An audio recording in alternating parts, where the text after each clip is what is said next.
Hello friends, welcome to SocioScopy. In this series called SocioScopy, we look at events and analyze them through the lens of sociology.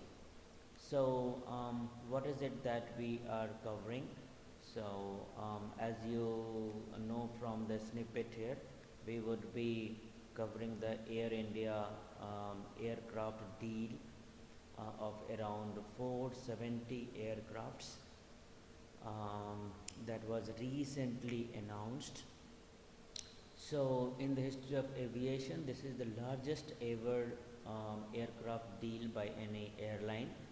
Um, Before this, the American Airlines in 2011 placed the order for 460 plane, which was the record so far. But the important question is how this event is related to sociology, because on the face of it, it might not seem even remotely related to sociology. So, in this video, we will see the connection and also the analysis from a sociological point of view. So, let's quickly go through the different theories that it can be interlinked to. So, to understand the context, it is an order by India, and the order has been placed in companies that are in America and Europe. So, India is a developing country, and America and Europe, they are already developed. So, the order is by a developing country, and the order has been placed in developed regions of the world. Anyway, let's come to the core sociological theory, the modernization theory. According to W. Rostow, the traditional cultural values and social institutions of low income countries impede their economic effectiveness. So, Rostow said that it is the cultural values that are a bottleneck in a country's progress. It is true to some extent, because the people tend to become fatalistic in nature. Also, they have a kind of inferiority complex.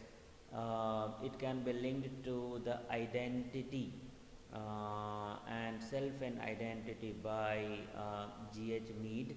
So, the people of these countries, they are relatively low on confidence, and they kind of resist that risk taking attitude. So, the reason is the country is economically relatively underdeveloped. But the recent order by Air India by a developing country, that is India, like raises the aspersions on whether this theory is still applicable or relevant or not. Second, let's see the dependency theory. The dependency theorists argue that the poverty of low income countries stems from their exploitation by wealthy countries and multinational corporations that are based in wealthy countries. So, this order has been placed in Airbus and Boeing. These are multinational corporations, and they are based in wealthy countries. That is why we have incorporated this snippet here. So, these two parameters are fulfilled by the Air India deal, but this is not a typical case of exploitation, because it is an Indian company that has placed an order, and it will lead to job creation in a developed country. So, it is like the dices are now turning. The conventional models of development and dependency, they are not that relevant. Maybe this one of the reasons could be the Ukraine war that has destabilized the conventional theoretical models, and the intervention by Indian state. So the Indian state or the Indian government, they are in the front foot these days, and the government is aggressively backing its MNCs. Anyway, so we were talking about job creation, and this snippet shows the job creation that would be affected in only in US. So forget about Europe.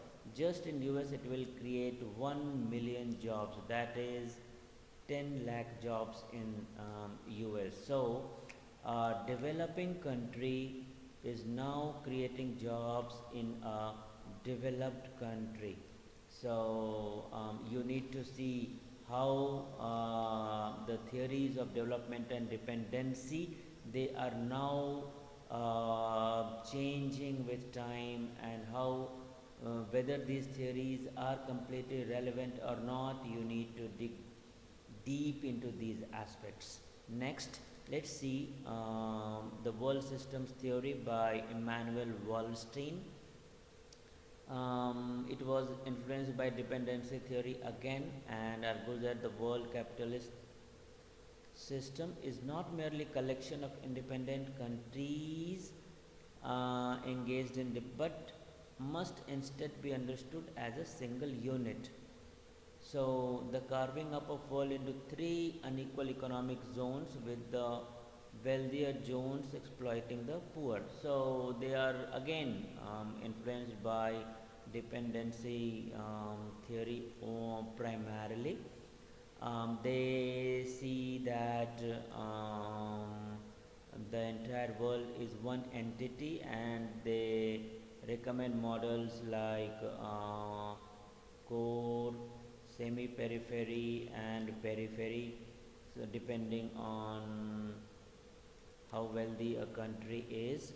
So the development kind of flows from core to periphery, but in this case the Air India order, so a peripheral country or a semi-peripheral country is leading to the development of a core country through the creation of jobs.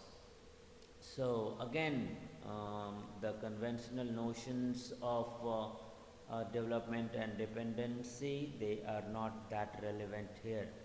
What is interesting here is this fact. State-centered theory, that is another sociological approach to explain the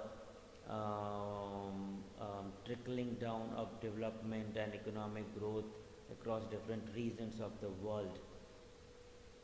So let's see this example directly. 1997 report of the World Bank, it stated that without an effective state, sustainable development, both economic and, is impossible.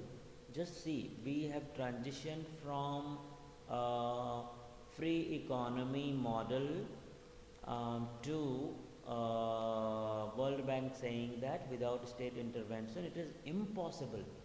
So again, as we saw here, like the Air India deal, it has been facilitated to a great extent by the aggressive support of the Indian state. So how it is done? Because the Indian government has launched a scheme called UDAN.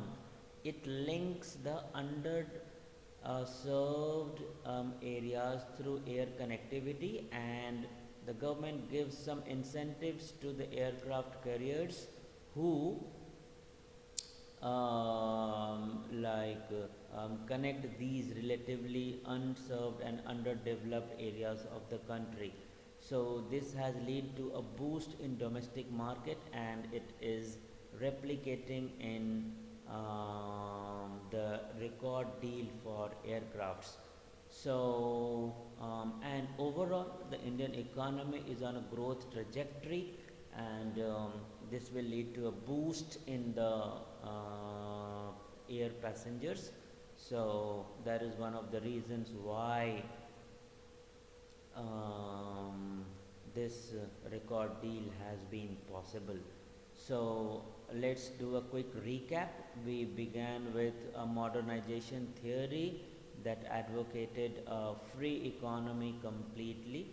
Then we moved to dependency theory and the world systems theory by Immanuel Wallerstein, which advocated that the entire world should be seen as one entity rather than divided into several different entities.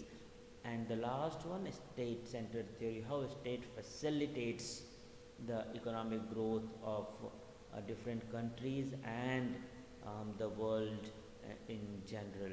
So that was a quick sociological explanation of the recent Air India deal. We will keep coming up with more similar analysis under our SocioScopy initiative. Thank you so much.